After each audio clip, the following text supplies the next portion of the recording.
Right, Jubilee హిల్స్లో Congress party అభ్యర్థి నవీన్ యాదవ్ ఘన విజయాన్ని సొంతం చేసుకోబోతున్నారు. తొలిసారి జూబ్లీ హిల్స్లో కాంగ్రెస్ పార్టీ జెండా ఎగరబోతుంది తెలంగాణ రాష్ట్రం ఆవిర్భవించిన తర్వాత. సో ఇప్పటికే 9 రౌండ్స్ కంప్లీట్ అయినాయి. ఇంకా చివరి రౌండ్ కౌంటింగ్ కూడా కొనసాగుతుంది. ఇంకా 29 బూతులలో కౌంటింగ్ ప్రక్రియ కొనసాగుతుంది. ఇప్పటికే 23,000కు పైగా మెజారిటీ ఖరారైపోయింది. గతంలో 2009లో మాగంటి గోపీనాథ్ అప్పుడు భారీ మెజారిటీ సాధించారు. అది రికార్డు మెజారిటీ జూబ్లీ హిల్స్ నియోజకవర్గ చరిత్రలో. అదెంత అంటే 21,741 ఓట్ల మెజారిటీ జూబ్లీ హిల్స్ హిస్టరీలో. కానీ ఇప్పుడు ఆ హిస్టరీని క్రాస్ చేసి 23,000కు పైగా ఓట్ల మెజారిటీని సాధించారు నవీన్ యాదవ్. ఇంకొక రౌండ్ కూడా మిగిలి ఉంది. ఆ మిగిలిన రౌండ్లో ఇంకా 29 బూత్స్లో కౌంటింగ్ కొనసాగుతున్నది. పూర్తిగా ఎర్రగడ్డకు సంబంధించినటువంటి బూతులు 379 నుంచి 407 వరకు. సో అన్ని బూతులు మొత్తం 29 బూత్స్ ఉన్నాయి. 379, 380, 81 అట్లా 400, 401, 402, 3, 4, 5, 6, 7 అట్లా 29 బూత్స్లో ఇంకా కౌంటింగ్ అనేది కొనసాగుతూ ఉంది. ఇంకా 29 బూత్స్లో ఇంకా మరింత ఘన విజయాన్ని సాధించుకోబోతున్నాము అంటూ కాంగ్రెస్ పార్టీ ఆత్మవిశ్వాసాన్ని వ్యక్తం చేస్తోంది. సో విజయ ఢంకా మోగించారు కాంగ్రెస్ పార్టీ అభ్యర్థి నవీన్ యాదవ్. జూబ్లీ హిల్స్ ఎన్నికలో ఒక యువ ఎమ్మెల్యేగా ఆయన ఘన విజయాన్ని నమోదు చేస్తూ ఉన్నారు.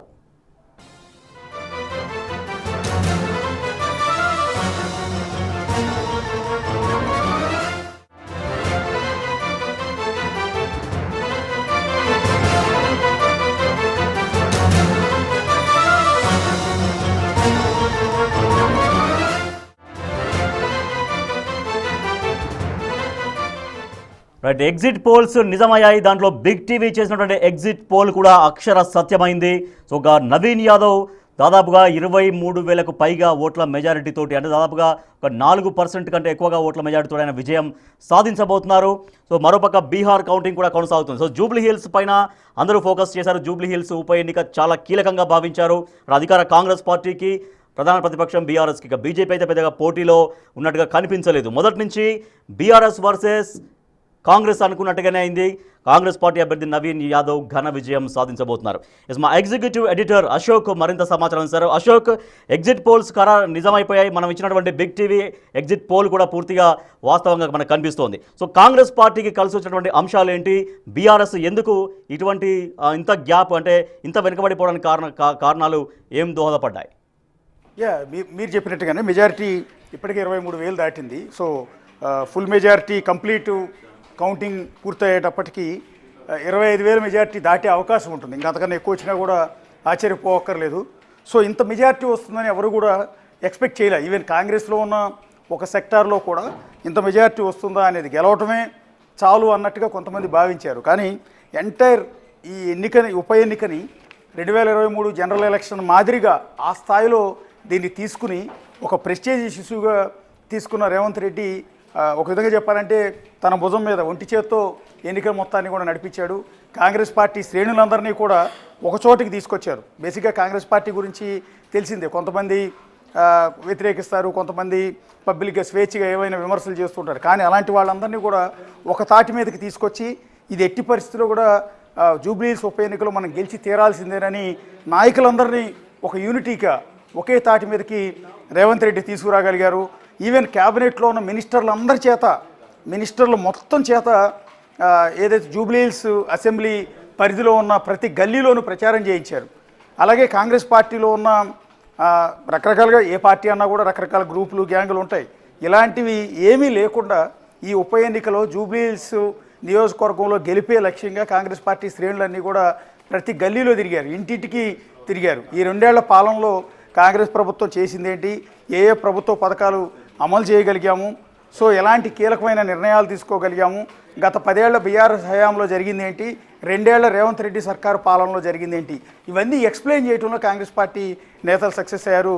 పర్టికులర్గా ఇవాళ విజయం 25,000కు పైగా మెజార్టీతో ఎవరైతే యాదవ్ గెలుస్తూ ఉన్నారో, సో ఇది నవీన్ యాదవ్ గెలుస్తూ ఉన్నారో, సో ఈ గెలుపుకి మూల కారణం సీఎం రేవంత్ రెడ్డి అని చెప్పాల్సి ఉంటుంది. సో మిగిలిన మంత్రులు పనిచేయలేదంటే మంత్రులు పనిచేశారు, ఎమ్మెల్యేలు పనిచేయలేదంటే చేశారు, అందరూ చేశారు. కానీ అందరినీ ఒక చోటుకి తీసుకురాగలిగి ఒక యూనిటీతో ఈ ఎన్నికల్లో గెలుపుకి కారణం అయ్యింది అంటే దానికి ముఖ్యమైన కారణం మాత్రం రేవంత్ రెడ్డి అని చెప్పాల్సి ఉంటుంది.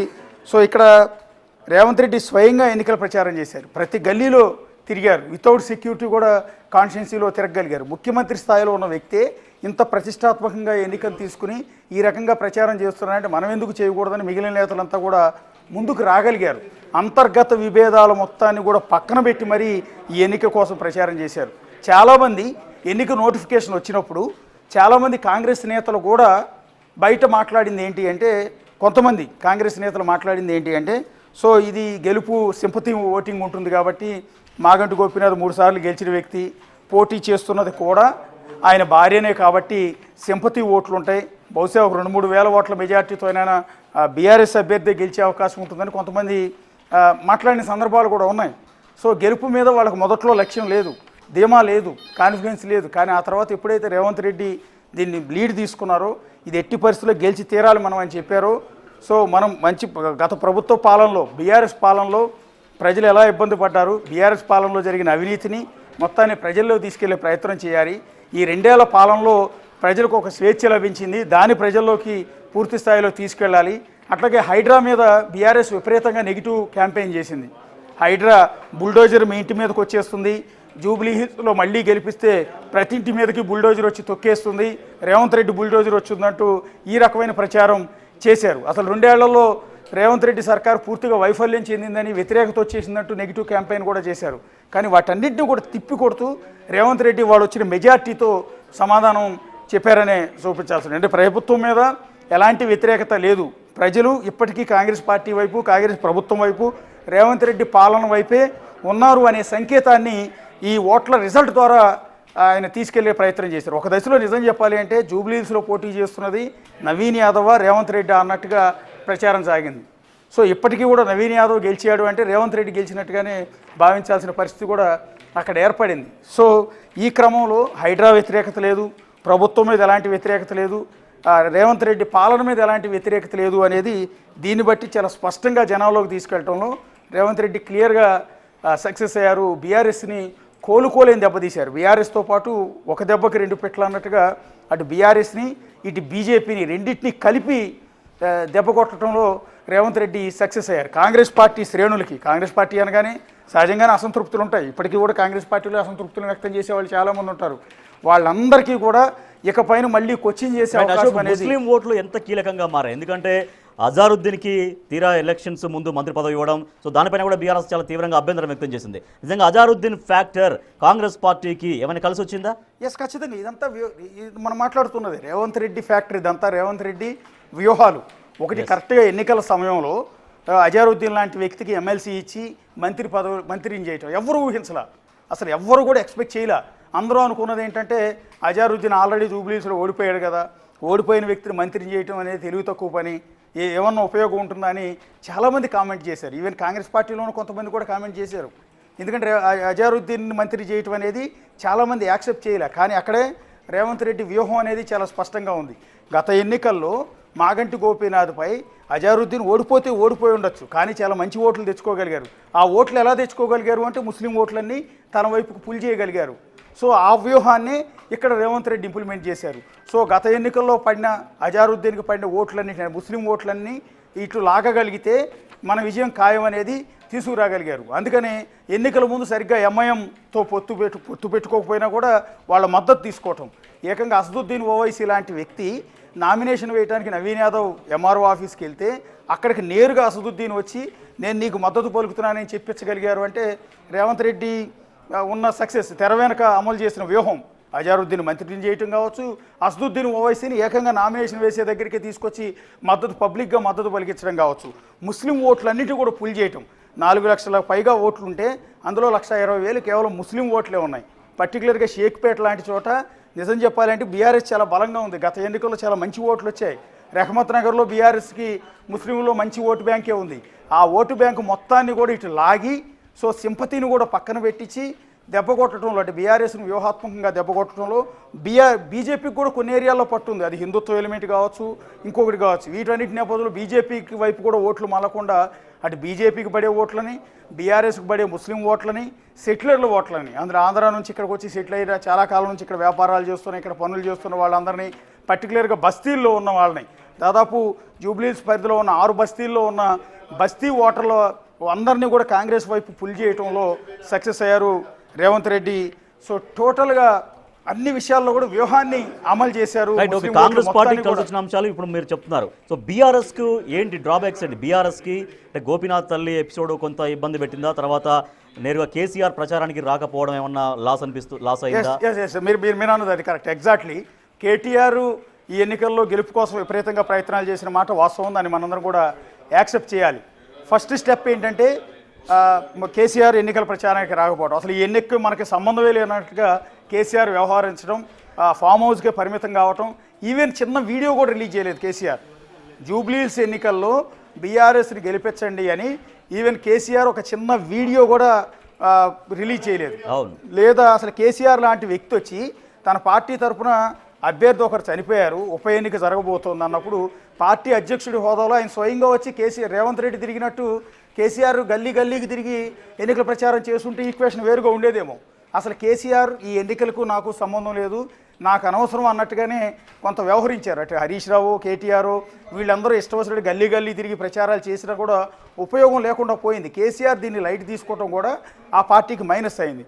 రెండోది, మాగంటి సునీతకి టికెట్ ఇవ్వటం అనేది వ్యూహాత్మకం అనుకున్నారు చాలామంది. భర్త చచ్చిపోతే భార్యకి టికెట్ ఇస్తే మాగంటి గోపీనాథ్ మీద ఉన్న సింపతి భార్యకు పడి ఇలా భర్తలు చనిపోయిన సందర్భాల్లో భార్యలు గెలిచిన సాంప్రదాయం మా తెలుగు రాష్ట్రాల్లో చాలా ఎక్కువగా ఉంది. చాలా నియోజకవర్గాల్లో ఇట్లా గెలిచారు కూడా. సో ఇలాంటి పరిస్థితుల్లో మాగంటి సునీత గెలుస్తుందని వ్యూహాత్మకంగా ఆమెకి టికెట్ ఇచ్చారు, బాగానే ఉంది. ఆ తర్వాత మాగంటి గోపీనాథ్ 2 ఆడపిల్లల్ని కూడా ప్రతి ఇంటికి ప్రతి గల్లీకి కూడా ఎన్నికల ప్రచారం కోసం తిప్పారు, అది కూడా సక్సెస్ అయింది. తర్వాత లాస్ట్ మినిట్లో కొన్ని వీడియోలు రికార్డ్ చేసి వాటిని కూడా వదిలేరు సింపతి కోసం, వాటిలో కూడా సక్సెస్ అయ్యారు. కానీ ఎంత సక్సెస్ అయినా కూడా లాస్ట్ మినిట్లో కరెక్ట్గా ఎన్నికలకు వారం రోజుల ముందు మాగంటి గోపీనాథ్ మొదటి భార్య కొడుకు ఎవరైతే ఉన్నారో అతను అమెరికా నుంచి రావటం, మాగంటి గోపీనాథ్ కన్న తల్లి ఆమె స్వయంగా హైదరాబాద్ రావటం, వచ్చి పబ్లిక్గా మీడియా ముందు అసలు మాగంటి సునీత మాగంటి గోపీనాథ్కు భార్యే కాదు, అసలు మొదటి భార్యకు విడాకులు ఇవ్వకుండా ఈమెను ఎట్లా పెళ్లి చేసుకుంటారని ప్రశ్నించడం కావచ్చు. సో ఈ కారణాలతో సొంత కన్న కొడుకు మాగంటి గోపీనాథ్ కన్న కొడుకు, కన్న తల్లి వీళ్ళిద్దరూ కూడా వచ్చి సునీతకు వ్యతిరేకంగా డైరెక్ట్గా క్యాంపెయిన్ చేయకపోయినా ఇండైరెక్ట్ క్యాంపెయిన్ చేశారు. అది ప్రెస్ మీట్లు పెట్టడం కావచ్చు, లేకపోతే పోలీస్ స్టేషన్లో కంప్లైంట్ ఇవ్వడం కావచ్చు. ఇలాంటి కారణాలతో అది బాగా నెగిటివ్ అయింది. ఒక దశలో అసలు మాగంటి సునీత గోపీనాథ్ భార్యనా కాదా అన్న దాని మీద విపరీతమైన చర్చ. ఎందుకంటే కన్న కొడుకే ఆ రకమైన స్టేట్మెంట్ ఇచ్చేటప్పటికి మాగంటి సునీత అసలు భార్యనే కాదా అన్న చర్చ కూడా విపరీతంగా వెళ్ళింది, అది బాగా మైనస్ అయింది. ఎస్, రేవంత్ రెడ్డి వ్యూహాలన్నీ కూడా ఒక పక్క అయితే, ఎవరైతే మాగంటి గోపీనాథ్ కొడుకు తల్లి వచ్చి చేసిన ఈ రకమైన కంప్లైంట్లు లేకపోతే ఈ రకమైన ఆరోపణలు మాగంటి సునీతకు బీఆర్ఎస్కు ఒక విధంగా శాపం అయిపోయాయి. మీరు హోల్డ్ ప్రస్తుతం బీఆర్ఎస్ అభ్యర్థి మాగంటి సునీత మాట్లాడుతున్నారు, లైవ్లో చూద్దాం.